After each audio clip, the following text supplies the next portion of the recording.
એક breaking news સામે આવી રહ્યા છે। અમદાવાદ અખબારનગર અંડરપાસમાં અકસ્માત થયો છે। અખબારનગર અંડરપાસમાં દુર્ઘટના ઘટી છે। બીઆરટીએસ બસના બ્રિજ પોલ સાથે અથડાઈ છે। તો ઘટનામાં બીઆરટીએસ બસના ફૂરચા ઉડ્યા છે। બસમાં સવાર 5 લોકો પણ ઈજાગ્રસ્ત થયા છે। આ દુર્ઘટનામાં 5 લોકો ઈજાગ્રસ્ત થયાના સમાચાર। બીઆરટીએસ બસ બ્રિજના પોલ સાથે અથડાઈ તે દરમિયાન 5 લોકો ઈજાગ્રસ્ત થયા। દુર્ઘટના ઘટી છે અમદાવાદ અખબારનગર અંડરપાસમાં। તો આ દ્રશ્યો પણ સામે આવ્યા છે। બીઆરટીએસ બસ બ્રિજના પોલ સાથે અથડાઈ હોવાના સમાચાર। 5 લોકો ઈજાગ્રસ્ત થયા છે। આપ જોઈ શકો છો આ તસવીરો। જ્યારે બસ અખબારનગર અંડરપાસમાંથી પસાર થઈ રહી હતી તે દરમિયાન બ્રિજના પોલ સાથે અથડાઈ। તો આ દુર્ઘટના બની છે અમદાવાદના અખબારનગર અંડરપાસમાં। અન્ય પણ વિગતો અમારા સંવાદદાતા આપશે તમને। અમારા સંવાદદાતા કેતન જોશી જોડાઈ ગયા છે। કેતન, શું વિગતો? દીપા, બીઆરટીએસ અંડરપાસ માંથી પસાર થઈ રહી હતી તે વખતે આ એક્સિડન્ટ થયો છે અને અમદાવાદના અખબારનગર વિસ્તારની આ ઘટના છે, જેમાં 5 લોકો ઈજાગ્રસ્ત થયા છે અને ઘટના એટલી ગમકવાર હતી કે એટલી ગંભીર હતી કે બીઆરટીએસ બસ જ્યારે અંડરપાસમાંથી પસાર થઈ રહી હતી ત્યારે જ અચાનકથી તેને કાબુ ગુમાવ્યો અને અંડરપાસની નીચેનો જે વચ્ચેનો જે પિલર છે ત્યાં આગળ જઈને અથડાવી હતી। અને આપ વિઝ્યુઅલ્સમાં પણ જોઈ શકો છો કે બીઆરટીએસ બસ સ્ટેન્ડ જે છે તેના 2 ટુકડા થઈ ચૂક્યા છે, 2 કટકા થયા છે અને વચ્ચેથી આખો પિલર બીઆરટીએસ બસની અંદર જતો રહેશે। સવાલ એ થઈ રહ્યા છે કે આ બસ એટલી સ્પીડમાં હોઈ શકે છે જે પ્રકારનો આ એક્સિડન્ટ જોતા લાગી રહ્યું છે, કારણ કે 2 કટકામાં પરિવર્તિત થઈ છે આખી બસ અને જે ડ્રાઈવર છે તેનું શું થયું છે તે અંગે હજુ કોઈ વધારે માહિતી મળી નથી, પરંતુ એટલી ચોક્કસથી જાણકારી મળી રહી છે કે અત્યારે 5 લોકો ઈજાગ્રસ્ત થયા છે।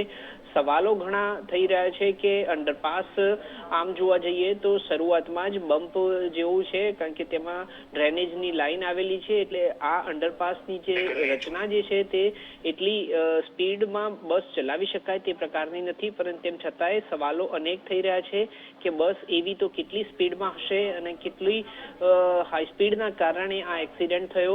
શું કારણો હશે તેનું હજુ ધ્યાન નથી આવ્યું, પરંતુ એટલું ચોક્કસથી કહી શકાય કે સ્પીડના કારણે આ બસના 2 કટકા જરૂર થયા છે ને જેના કારણે 5 મુસાફરોના ઇન્જર્ડ થવાના અહેવાલ મળી રહ્યા છે।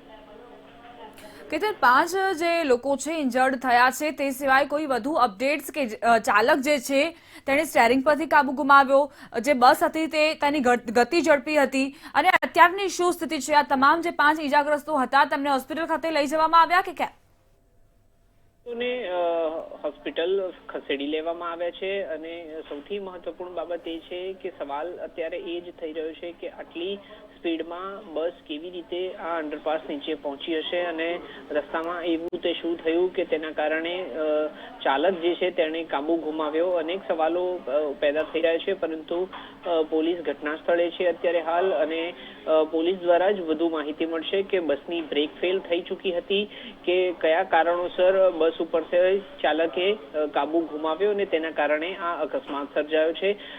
એક રીતે જોવા જઈએ તો આ જે અંડરપાસ છે ત્યાં ફૂટપાથ પણ સાઈડમાં આપેલું છે, એટલે કોઈ રસ્તો ક્રોસ કરી રહ્યું હતું, કારણ કે હમણાં થોડા દિવસ પહેલા જ મધ્યરાત્રિએ એસજી હાઈવે પાસે અકસ્માત થયો હતો, તેમાં હિટ એન્ડ રનની ઘટના નોંધાઈ હતી, પરંતુ આ જે અકસ્માત છે તેમાં ચોખ્ખું જણાવવામાં આવી રહ્યું છે કે બસની બ્રેક ફેલ થઈ હોઈ શકે છે અથવા તો કોઈ ટેકનિકલ કારણોસર બસમાં ખામી સર્જાઈ હશે અને તેના કારણે આ અકસ્માત થયો છે, અથવા તો ઓવર સ્પીડ બસ હોવાના કારણે જો ચાલકે કાબુ ગુમાવ્યો હોય તો આ પ્રકારનો અકસ્માત થઈ શકે છે। પરંતુ સવાલો અત્યારે હાલ અનેક પેદા થઈ રહ્યા છે, પરંતુ થોડા સમય પહેલાની જ આ ઘટના હોવાના કારણે વધુ માહિતી મળી નથી। આભાર કેતન, જોડાયા બદલ। તો આ અંગે અમારા સંવાદદાતા રવિ ભાવસાર પણ જોડાઈ ગયા છે। રવિ, આપને શું વિગતો પ્રાપ્ત થઈ રહી છે? બિલકુલ થી જો વાત કરવામાં આવે તો ખૂબ જ ગંભીર અકસ્માત થઈ શકાય કે અખબારનગર અંડરપાસ પાસે જે બીઆરટીએસ બસ છે તે પિલ્લરમાં ઘૂસી ગઈ હતી અને બસના જે 2 ટુકડા છે તે થઈ ગયા હતા। જો વાત કરવામાં આવે તો જે પ્રમાણે જે ત્યાં પ્રત્યક્ષદર્શી હતા તેનું સ્પષ્ટપણે કહેવું છે કે 5 થી પણ વધારે જે લોકો છે તે ઈજાગ્રસ્ત થયા હતા અને જે ડ્રાઈવર છે તે પણ ખૂબ જ ગંભીર હાલતમાં ઈજાગ્રસ્ત થયો છે।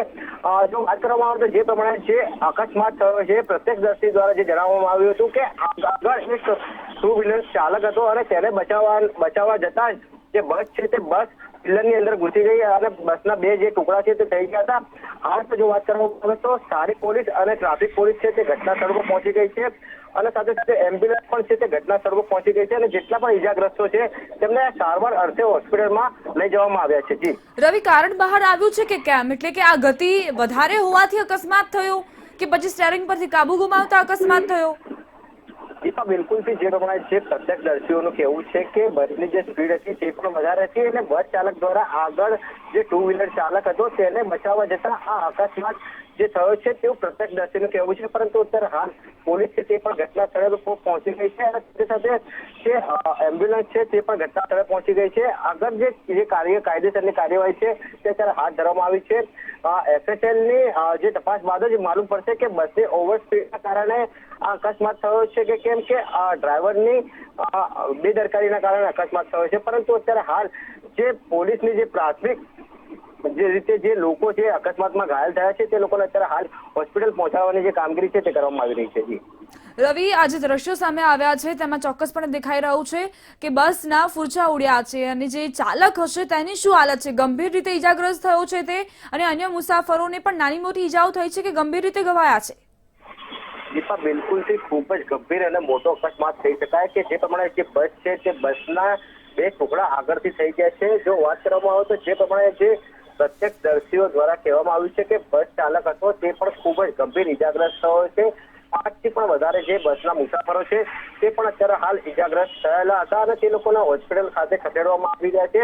અત્યારે હાલ જે અકબરનગર અંડરપાસ છે ત્યાં આગળ ટ્રાફિક જામની જે પરિસ્થિતિ છે તે સર્જાઈ છે। પોલીસ ઘટના સ્થળ પર પહોંચી ગઈ છે અને સાથે સાથે સંપૂર્ણ પરિસ્થિતિ કાબુમાં લેવા માટેના જે પ્રયત્નો છે તે અત્યારે હાલ પોલીસ દ્વારા કરવામાં આવી રહ્યા છે। જી આભાર રવિ, જોડાયા બદલ।